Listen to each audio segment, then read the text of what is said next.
बता दें कि ज़ेलेंस्की ने जब से युद्ध की शुरुआत हुई है, पुतिन ने कहा था कि जब तक ज़ेलेंस्की सरेंडर नहीं कर देते हैं तब तक युद्ध जारी रहेगा। ऐसे में पुतिन ने एक प्लान बनाया है जिसमें वो ज़ेलेंस्की को मिटा देंगे। तो क्या कुछ ही घंटों में महायुद्ध खत्म हो सकता है? इस रिपोर्ट में आप देखिए।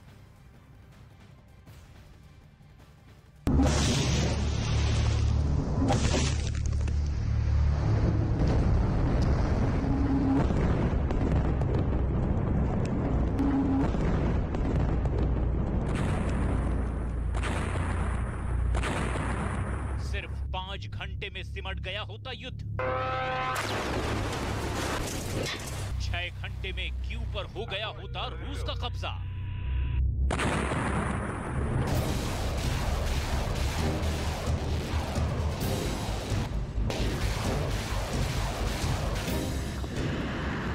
घंटे में पुतिन ने बजा दिया होता विजय का बिगुल।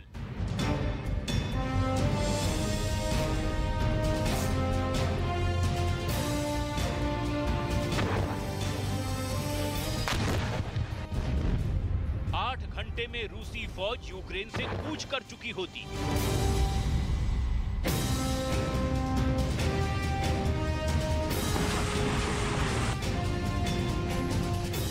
घंटे में सारी दुनिया जान चुकी होती कि पुतिन ने यूक्रेन को परास्त कर दिया।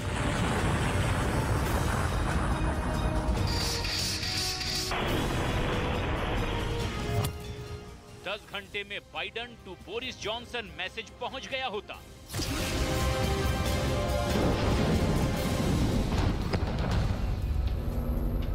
ग्यारह घंटे में सब कुछ क्रिस्टल क्लियर हो गया होता।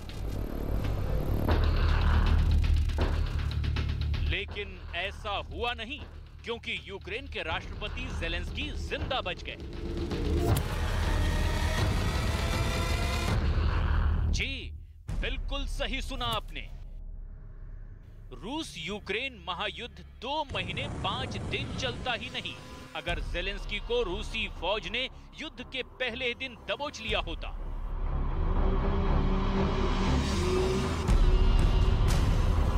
उनकी हत्या हो गई होती। रूसी फौज ने किस तरह क्यू के राष्ट्रपति भवन में ही ज़ेलेंस्की को पकड़ने की पूरी प्लानिंग की थी, इसका राज खोला है ज़ेलेंस्की के सिक्योरिटी चीफ ने। ज़ेलेंस्की के चीफ ऑफ स्टाफ एंड्री यर्मक ने दावा किया है कि रूसी सैनिक राष्ट्रपति ज़ेलेंस्की और उनके परिवार को पकड़ने आए थे। रूस के सैनिक क्यू में दाखिल हुए। वे हर हालत में ज़ेलेंस्की और उनके परिवार को पकड़ना चाहते थे। 2 बार रूसी सैनिकों ने ऑफिस परिसर में घुसने की कोशिश भी की, तो राष्ट्रपति के गार्ड ने परिसर को और सुरक्षित करने की कोशिश की। उस रात से पहले हमने सिर्फ फिल्मों में ऐसी चीजें देखी थी। जल्द ही ये साफ हो गया कि ज़ेलेंस्की टारगेट थे और राष्ट्रपति कार्यालय भी अब सुरक्षित नहीं था। ज़ेलेंस्की के सिक्योरिटी ऑफिसर ने राष्ट्रपति भवन में घुसने की रूसी फौज की पूरी कहानी सिलसिलेवार तरीके से सुनाई है, जिसमें बताया गया कि कैसे पुतिन की सेना ज़ेलेंस्की का काम तमाम कर युद्ध के आगाज के साथ ही उसे अंजाम तक पहुंचाने वाली थी। रोंगटे खड़े कर देने वाली दास्तान सुनेंगे तो आप भी दंग रह जाएंगे। ज़ेलेंस्की के दफ्तर और घर के बाहर गोलियों की आवाज सुनाई देने लगी। राष्ट्रपति के साथ उनकी पत्नी, 17 साल की बेटी और 9 साल का बेटा भी अंदर ही मौजूद थे। गार्ड्स ने गेट पर बैरिकेड और प्लाईवुड बोर्ड लगाकर कैंपस को सील कर दिया। वहीं अंदर मौजूद गार्ड्स ने लाइट बंद कर दी।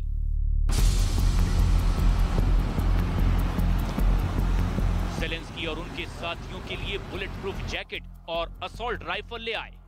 उसमें से कुछ ही लोग ऐसे थे जो हथियार चलाना जानते थे। ज़ेलेंस्की के सिक्योरिटी ऑफिसर की इन बातों की तस्दीक खुद ज़ेलेंस्की ने की। युद्ध के शुरुआत के दौरान ही ज़ेलेंस्की ने दावा किया था कि रूस के हिट लिस्ट में वे पहले नंबर पर हैं। इसमें दूसरे नंबर पर उनका परिवार है। खुद ज़ेलेंस्की ने उन पर हुए जानलेवा हमले का पूरा किस्सा सुनाया। हमले के पहले दिन ही रूसी स्पेशल फोर्सेस की किलर टीम को मुझे और मेरे परिवार की हत्या या पकड़ने के आदेश के साथ ही क्यू में पैराशूट से उतारा गया था।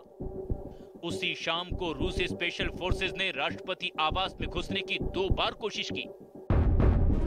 हालांकि सुरक्षा में तैनात यूक्रेनी सेना के कमांडो यूनिट ने रूसी हमले को नाकाम कर दिया और रूसी स्पेशल फोर्सेस को शहर से बाहर खदेड़ दिया।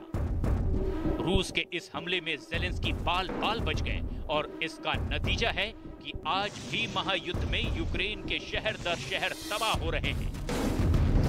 लेकिन कीव का किला भी सुरक्षित है और ज़ेलेंस्की की जान भी। रूसी फौज तमाम कोशिशों के बावजूद ज़ेलेंस्की को जंग में मात नहीं दे पाई है। ज़ेलेंस्की की जिद कहिए या अपनी मातृभूमि के लिए लड़ने की अदम्य इच्छा, यूक्रेन की फौज सीना तान कर खड़ी है। हाँ, ये बात जरूर है कि अमेरिका और यूरोप के भेजे हथियारों के दम पर ज़ेलेंस्की की सेना के हौसले बुलंद हैं। З нас за Україну. Сьогодні 65-й день повномасштабної війни України за нашу землю проти Росії. Росія сподівалася, що ми не вистоїмо і 5 днів, але завдяки героям, які є сьогодні тут, і завдяки героям, які є серед нас, завдяки нашій єдності і прагненню жити вільно, ми боремося. लेकिन ज़ेलेंस्की की हत्या की कोशिश जब नाकाम हुई तो उसके बाद क्या हुआ? क्या रूसी फौज ने ज़ेलेंस्की को पकड़ने की कोशिश छोड़ दी या ज़ेलेंस्की ने ही राष्ट्रपति भवन छोड़ दिया? हमले की जानकारी मिलते ही अमेरिका और ब्रिटेन ने ज़ेलेंस्की को पूर्वी पोलैंड तक सुरक्षित पहुंचने का ऑफर दिया था, जहां से ज़ेलेंस्की निर्वासित यूक्रेनी सरकार को चला सकते थे।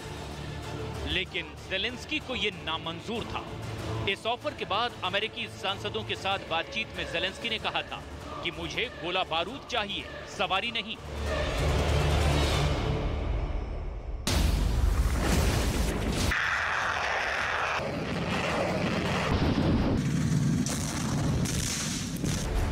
जानलेवा हमले के बाद ज़ेलेंस्की ना यूक्रेन छोड़कर गए, ना कीव छोड़कर भागे। यहां तक कि खुली सड़क पर निकलकर पुतिन को डायरेक्ट चैलेंज करते रहे। लेकिन अब सवाल ये कि ज़ेलेंस्की अब हैं कहां? उनका ठिकाना कहां है? इसका जवाब है बंकर। ज़ेलेंस्की के बंकर में रहने वाली तस्वीरें पूरी दुनिया देख चुकी है। महायुद्ध की शुरुआत होते ही यूक्रेन के राष्ट्रपति व्लादिमीर ज़ेलेंस्की अपने सेफ हाउस यानी सेना के बनाए एक बंकर में सुरक्षित हैं, जिसके अंदर ही एक कंट्रोल रूम बनाया गया है। उसके साथ ही वॉर रूम है। इन दोनों कमरों के अंदर से रूस के खिलाफ युद्ध नीति बनाई जाती है। इन कमरों के साथ ही एक और कमरा है जहां ज़ेलेंस्की अपने खास अधिकारियों के साथ मीटिंग करते हैं। ये बंकर इतना सुरक्षित है कि इस पर परमाणु हमले का भी कोई असर नहीं होता। दिन भर के माइंड गेम और रणनीति बनाने के बाद मिस्टर प्रेसिडेंट को 2 ही घंटे सोने का वक्त मिलता है। फिर भी ऐसा नहीं है कि ज़ेलेंस्की सिर्फ एक बंकर में ही रहते हैं। हर 3-4 दिन के बाद वो बंकर से बाहर आते हैं और अपने सैनिकों से मिलते हैं। उसके लिए उन्हें बंकर पर बने लोहे के सुरक्षित दरवाजे को पार करके बाहर आना होता है। बंकर इतना सुरक्षित है कि उनकी सुरक्षा के लिए स्पेशल ट्रेनिंग वाले स्नाइपर लगाए गए हैं। तो वहीं बंकर के बाहर ही यूक्रेन का एयर डिफेंस सिस्टम S-300 भी तैनात है। Всім доброго ранку, українці. Зараз в мережі дуже багато з'явилось фейкової інформації, що немов я закликаю. Всім доброго ранку, українці. Зараз в мережі дуже багато з'явилось фейкової інформації, що немов я закликаю. इसी बंकर के अंदर से व्लादिमीर ज़ेलेंस्की अपने सैनिकों का हौसला बढ़ाते हैं। ज़ेलेंस्की के इस कदम से उनके सैनिकों का हौसला 7वें आसमान पर पहुंच चुका है। Шановні громадяни України, сьогодні вранці президент Путін оголосив проведення спеціальної військової операції на Донбасі. Росія здійснила удари по нашій військовій інфраструктурі та по нашим прикордонникам, прикордонним загонам в багатьох містах України. सूझबूझ और सुरक्षा कर्मियों के चौकन्ना रहने से ज़ेलेंस्की रूसी हमले में बाल बाल बच गए। और अब आलम यह है कि पुतिन की सेना बम पर बम मारे जा रही है, लेकिन ज़ेलेंस्की का किला नहीं गिरा पा रही है।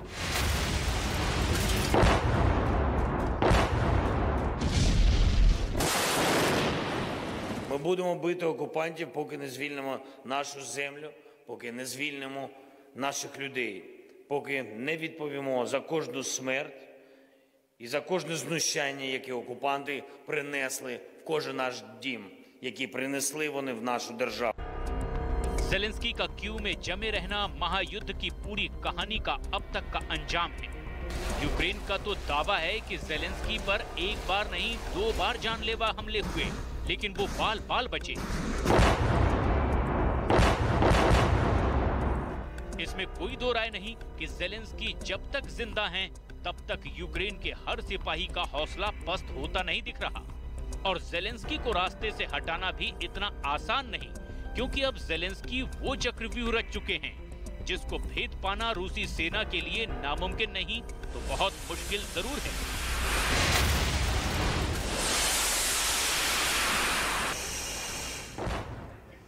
मेरे सहयोगी इस वक्त जनक मेरे साथ लाइव मौजूद हैं। जनक, आप लगातार युद्ध के मैदान में मौजूद हैं और पीएम मोदी यहाँ पर जर्मनी, फ्रांस और डेनमार्क के दौरे पर है। तीनों ही नेटो देश हैं। सवाल ये खड़ा होता है कि क्या युद्ध विराम होगा? बिल्कुल जसप्रीत, देखिए उम्मीद यही लगाया जा रही। मैं कीव में था, लोगों से भी बातचीत कर रहा था। उम्मीद यही थी कि अब सारे देश एक साथ अगर मंच पर आते हैं और पुतिन पर भी दबाव बनाते हैं, क्योंकि जो सैंक्शंस जल लगे थे उसके बाद भी स्थिति अलग थी। लेकिन अब ये उम्मीद लगाई जा रही है और 9 मई की जो परेड है उस पर निगाहें हैं कि क्या अब युद्ध है उसका अंत नज़र आ रहा है। क्योंकि अब बड़े बड़े देश भी, चाहे पीएम जब जर्मनी पहुंचे हैं और उसके बाद भी लगातार, और इससे पहले भी आप देखिए कि भारत का स्टैंड हमेशा रहा था कि एक बातों से जो बातचीत की जाए, डिप्लोमेटिक फ्रंट पर इसका समाधान लिया जाए। और इसी के चलते अब ये उम्मीद लगाई जा रही, कयास लगाए जा रहे हैं। कल हम कुछ चाहे इरपिन में गए, बूचा गए, कीव में गए, लोग भी अब चूँकि 2 महीने से ज़्यादा वक्त हो चुका है जसप्रीत, लोग भी अब चर्च में जाकर प्रार्थना कर रहे हैं। क्योंकि अब ऊपर एक ही जो उनको जो भरोसा है कि अब ईश्वर ही उनको ताकत दे इस तरीके की और समझ दे कि इस मामले को अब निपटाया जाए। क्योंकि आम लोगों को काफ़ी नुकसान पहुंचा है। किसी देश को क्या मिला ये छोड़िए, काफ़ी नुकसान हुआ है आम लोगों को। चाहे मरियापुल देख लीजिए, खार्किव कह लीजिए, डॉनबास कह लीजिए, डोनेट्स्क कह लीजिए, ये सारे, चाहे आप पूर्व से लेके उत्तर या दक्षिण का पूरा जो इलाका है वहाँ पर ये स्थिति देखने को मिली है। तो ऐसे में अब उम्मीद लगाई जा रही है, 2 महीने से ज़्यादा का वक्त हो चुका है और अब ये है कि हो सकता है कि जल्द इस बातचीत में कुछ आगे बढ़े पुतिन और ज़ेलेंस्की दोनों साथ में। और पीएम ने भी जब बात की, चाहे ज़ेलेंस्की से बात की, चाहे पुतिन से बात की, तब यही कहा था कि आपसी बातचीत से इसका समाधान निकला जा सकता है। और बाकी अब अगर जैसे जर्मनी चांसलर से जब वो मिले या उसके बाद भी उनके पीएम के जो दौरे हैं डेनमार्क या बाकी जगहों पर, तो वहाँ पर भी देशों से जब एक स्टैंड भारत का बताया जाए और बातचीत की सुलह से अगर आगे बढ़ते हैं तो जाहिर तौर पर आम लोग तो चाहते ही हैं। कितनी बड़ी भूमिका भारत की हो जाती है, ये काफी ज्यादा अहम हो जाता है। मोदी मोदी के नारे गूंज रहे हैं। मैं जल्दी से ये तस्वीरें भी दिखा देती हूँ, उसके बाद हम लौटेंगे युद्ध की खबर पर भी, क्योंकि लोगों को काफी उम्मीदें हैं। हम लोगों से बात कर रहे थे, देखिए मोदी मोदी के नारे यहाँ पर गूंज रहे हैं और ये मोदी की पॉपुलैरिटी है विदेशी सरजमी पर जो यहाँ पर लोग पहुंचे हुए हैं। कुछ लोगों से हम बात करते हैं। आप गए थे, पीएम मोदी को देखा? हाँ, हमने देखा, बहुत ही उन्होंने ज्यादा टाइम दिया और बहुत ही मजा आया हमें। ठीक है, युद्ध भी चल रहा है क्योंकि इससे जोड़ करके देखा जा रहा है। आपको लगता है नतीजा निकलेगा? मुझे लगता है कि जल्दी नतीजा निकलना चाहिए, क्योंकि अब 2 महीने ज्यादा हो चुका है, तो अब कुछ नतीजा निकले तो थोड़े रूल्स रेगुलेशन थोड़े कम हो। ठीक है, तो ये काफी ज्यादा उत्साह है। और आपको देखें, बताएं कि 2 महीने हो चुके हैं इस युद्ध को। ज़ेलेंस्की जो हार मानने को तैयार नहीं है, वो हीरो बन गए हैं। उनको हीरो के तौर पर प्रस्तुत किया जा रहा है। टाइम मैगजीन के कवर पेज पर भी यूक्रेन के राष्ट्रपति ज़ेलेंस्की को जगह मिली है। एक रिपोर्ट हम आपको दिखाते हैं। अमेरिका की जानी मानी मैगजीन का ये कवर पेज रूस और यूक्रेन के बीच चल रही जंग में एक इंसान के संघर्ष की कहानी बयां करता है। एक अभिनेता से पहले नेता और अब देश के महानायक बनने की कहानी इस बार इस मैगजीन की लीड स्टोरी है, जिसके कवर पेज पर यूक्रेन के राष्ट्रपति ज़ेलेंस्की की ब्लैक एंड व्हाइट तस्वीर के साथ शीर्षक दिया गया है, how Zelensky leads inside compound with the president and his team.